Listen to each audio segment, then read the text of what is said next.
The Arctic showdown just got colder.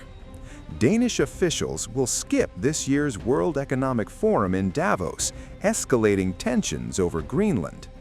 The decision comes amid a fierce dispute after President Donald Trump threatened tariffs on 8 NATO allies. Danish officials have decided not to attend the World Economic Forum in Davos. This amid an intensifying dispute over Greenland that's shaking transatlantic relations.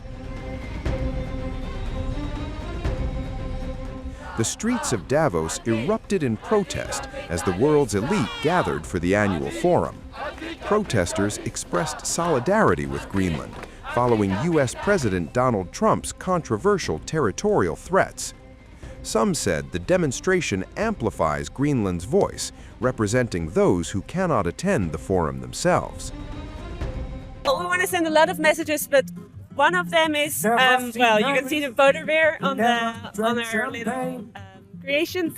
So we just want to say that it's so important that Greenland remains remains its sovereignty, and that the local people in Greenland know best how to take care of nature and the local animals. Maybe we can have a voice here instead of the Greenland people, which cannot be here now. So that's also something we want to take over and give them a voice. Kind of capitalistic right-wing class is taking the power over everybody else. So it's very dangerous.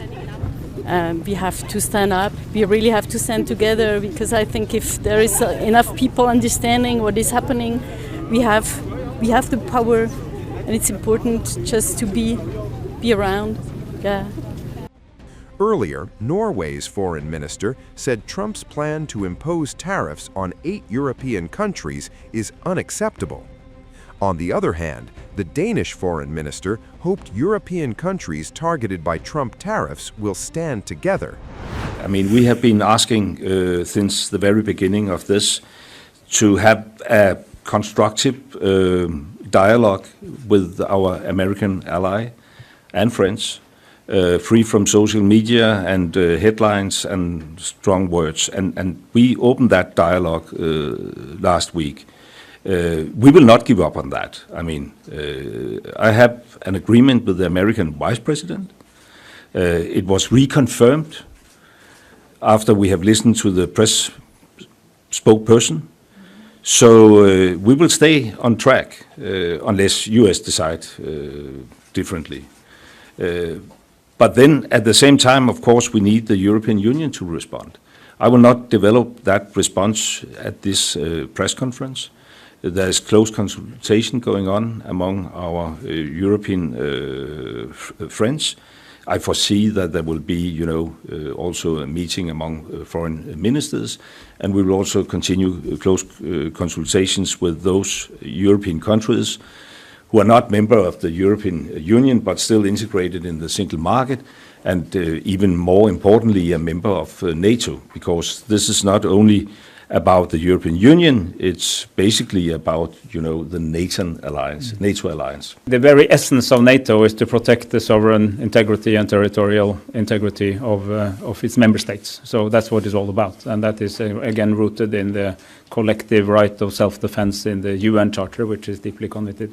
And I want to reiterate what also Lars has said, that we have 2 messages that we share with all the countries we mentioned in this, not only the 8, but with all, I would say, all the European countries and Canada, is that on the one hand, we stand with the Kingdom of Denmark in defense of its sovereignty. But we're also ready to do more together with America and with all our allies in the Arctic, and that's exactly why we are stepping up our presence in Greenland, because if there are security concerns, we can meet them jointly, both bilaterally, Denmark and the US, but also as a NATO alliance. And Norway has for decades been arguing that NATO should take a stronger role generally in the Arctic. We would, of course, say that there are other parts of the Arctic where there is more immediate need, but in principle, throughout the Arctic, and out of the 8 countries who happen to be in the Arctic, 7 are NATO members. So we're actually quite well prepared to deal with existing and future security challenges in the Arctic. So that's a dual message that we're sending to our friends in the United States of America. Norway's position remains the same. We will not allow ourselves to be put under pressure, and those types of threats of U.S. tariffs are unacceptable between close allies. Yes, the American president is unconventional, to put it diplomatically, but America is also something other and more than the American president.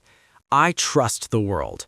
There are also checks and balances in American society, and not essentially gives me a belief that when we stand together and when we are able to explain what is at stake, and it is not only Europe for which things are at stake, there are major things at stake for the United States as well, then we will also get through this.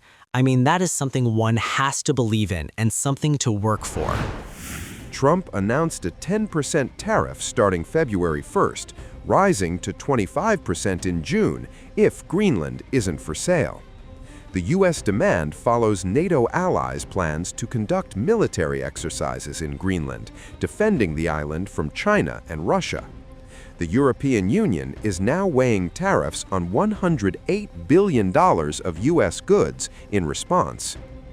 Davos will go on, but this diplomatic frost signals serious strain in transatlantic relations.